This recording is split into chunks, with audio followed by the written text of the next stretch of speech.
I married a rich Hollywood actor's great-great-great-grandson. So now I don't have to get a job. I can just review movies for a living. I'm in Salad and I Saw Anora. It is written and directed by Sean Baker. If you haven't seen this movie, I will spoil it for you.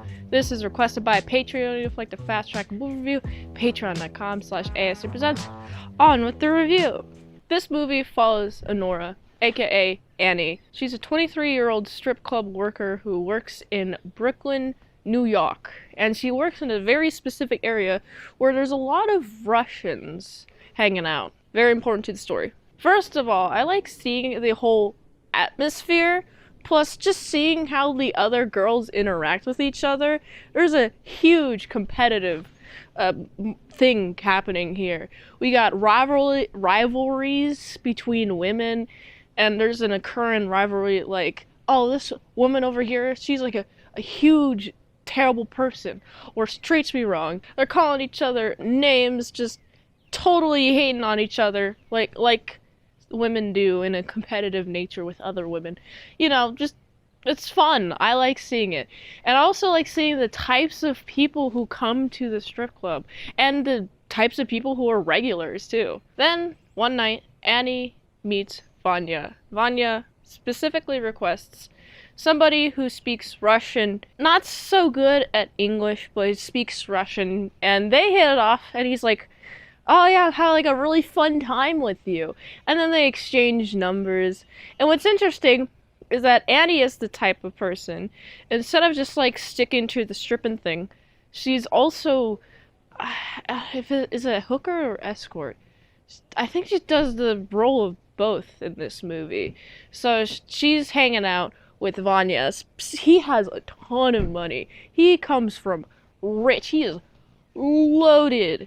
I'm talking, where does the money come from type of loaded. And he's here just hanging out, having school time, but while he's not at school, he's partying like a 21-year-old would. Vanya and Annie, they keep in contact for a while. He even invites her to a New Year's Eve party, to the point, she keeps coming around to the point where in the friend group, they're like, oh yeah, she's the hooker that he hangs out with all the time. And I'm like, I'm interested to see how Annie feels about this. Like, she's hearing this, and she has like a visceral emotional reaction to the word, even though that's literally what she's doing. That's her profession.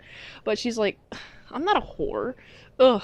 Like, you are! That's the job that you're doing. Like, she is offended by that word. We get to the point where Vanya is like, hey, can you like be my girlfriend for 15 grand? And she's like, yeah, okay. Also, fun interaction. He actually does 10 grand. And then she's like, 15. He's like, all right, cool. I would have done it for 30. I'm like, ooh, ooh, ooh. Oh, you stooped too low. 15 grand for a week is it's great. Don't get me wrong, but he would have paid higher. And I'm like, oh, I'm starting to think that you don't understand the worth of your money. And while I see her, Ani, and Vanya interact with each other, I'm starting to notice like a huge maturity difference.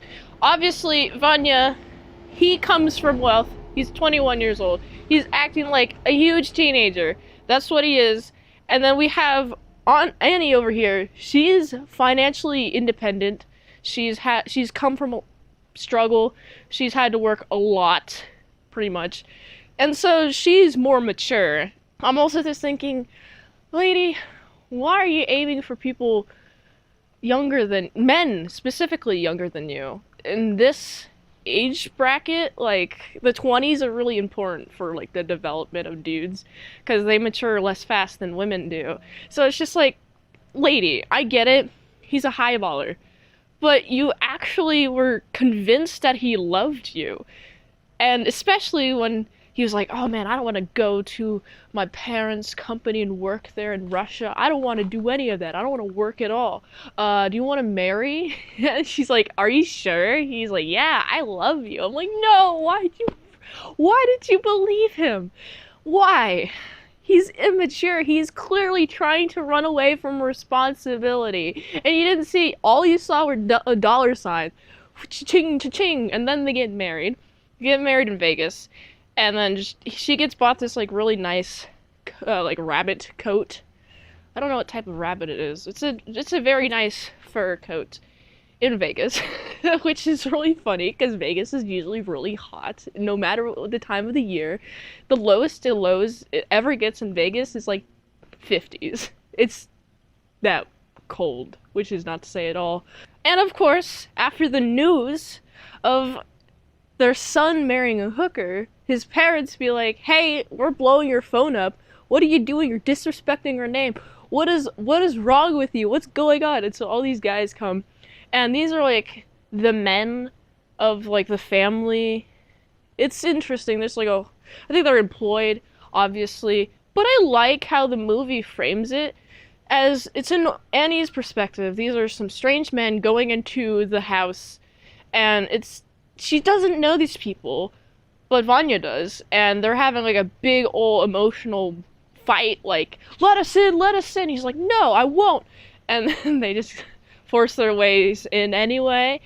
And I enjoy Annie's reaction. She's a fighter type, which I appreciate, but she is definitely making the situation harder than it needs to be, because she's over here having a violent struggle, and everyone's like, please, just calm down. We don't want to tie you up. We don't want to, like, make it so we have to tie you down. And it's comedic how this movie does it.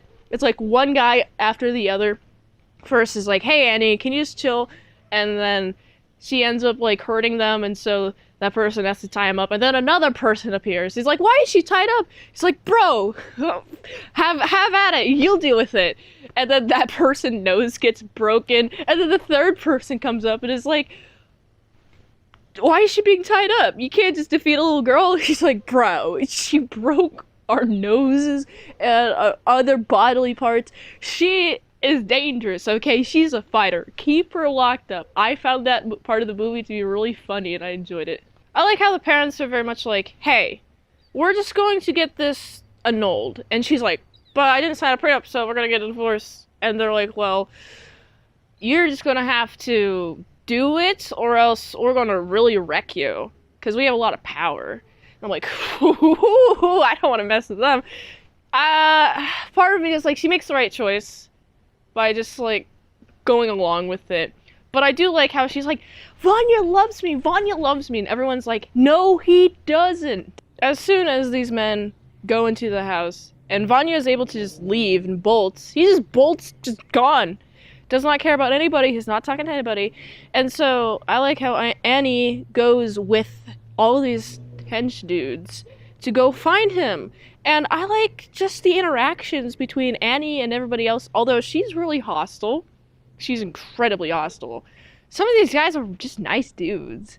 Like, we got Igor, he's the nicest dude of them all. He's just, like, trying to help her out, and she's like, no, I don't want your help. Just being incredibly hostile towards him the entire time, and he has done nothing. Well, in her eyes, he's the enemy. But he's just doing what the parents are telling him to do. And honestly, this guy is like 30 years old, so he's like a lot more mature. Also, I like how eventually she starts warming up to everybody, but not really. Like, her version of warming up is going from kicking and screaming and flailing around to just hurling insults. That's the version of just chilling out, is what I mean when I say about her. Also, it's fun. Towards the end, they're on the plane. They're going vroom. They have to first fly to New York, and then they learn that they can't get it annulled there. So then they have to fly to Vegas to get it annulled. And I love it. This is the point in which Annie's like, oh, you suck. You're wimpy, you don't know how to face responsibilities whatsoever, Vanya, and you're a coward. And she says that to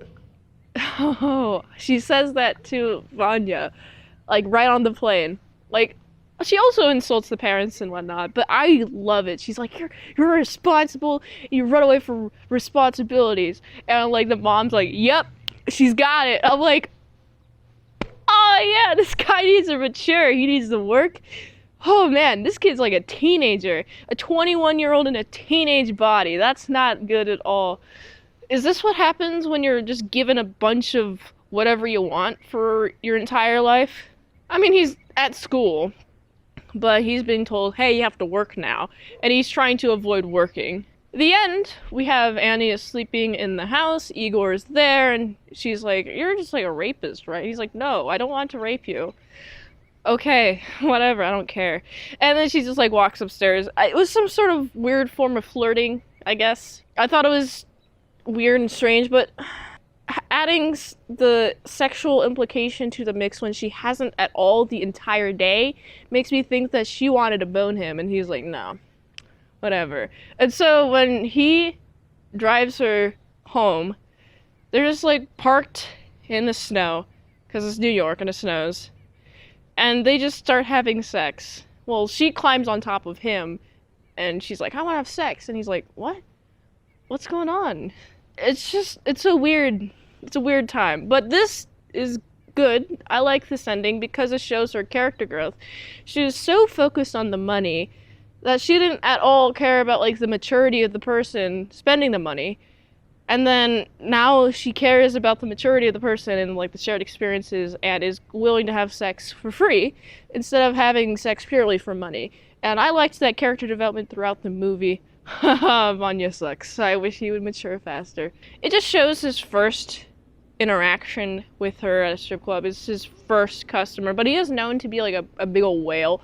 So it's shown that he comes here often, but this is his first interaction with her, is what I'm getting from this movie. Movie's a little bit unclear about that, but that's not really important. What is important is that he spends a ton of money on her. And that in itself is a very immature decision. That should have been a red flag to her. But, you know, she's not looking for a man. She's looking for money. Until the very end. When she's like, oh, I found a guy that I like. I like this review. I like this movie. I don't know if you could tell. The color work is very strong. It is so on point. Mwah. It's great. I would watch this for the visuals alone. Obviously, by what I've said, but if you watched any of this review, there's obviously going to have some titties and lots of sexual stuff in the actual movie. So if you want to watch that, you should watch this. Also, lots of drug use, all that fun jazz, lots of partying, but it's a really good story. If all of that sounds good to you, I definitely would recommend this movie. The colors are on point. I would say that colors match the theme of what's going on in the movie at the time. I also noticed that like the beginning was very dark. Very neon colors, very dark. It's to show that she's just kind of, I don't know, she's just aiming for money, doing whatever. Kind of recklessly looking for money. And then the end, the very end, she's like bright. She's a little bit more like her weight is lifted from her shoulders, and she has like a new outlook on life, and she's not like literally chasing that bag anymore. So honestly, I think I would give this one, it's a strong movie. It's a 8. I really like this movie. It's like an 8.8 out of 10. If you like this review, watch another on the platform where likes that. $20 Dinos at patreon.com/ASEPresents. One movie review per 1 month. If I haven't reviewed on a channel, there's a chance I haven't seen it all, so get them Patreon requests at patreon.com/ASEPresents. Support the daily grindness by going to the link tree, seeing you here, and until next time in Salad Saw, I'll see you later. My South Cretons and Megabits.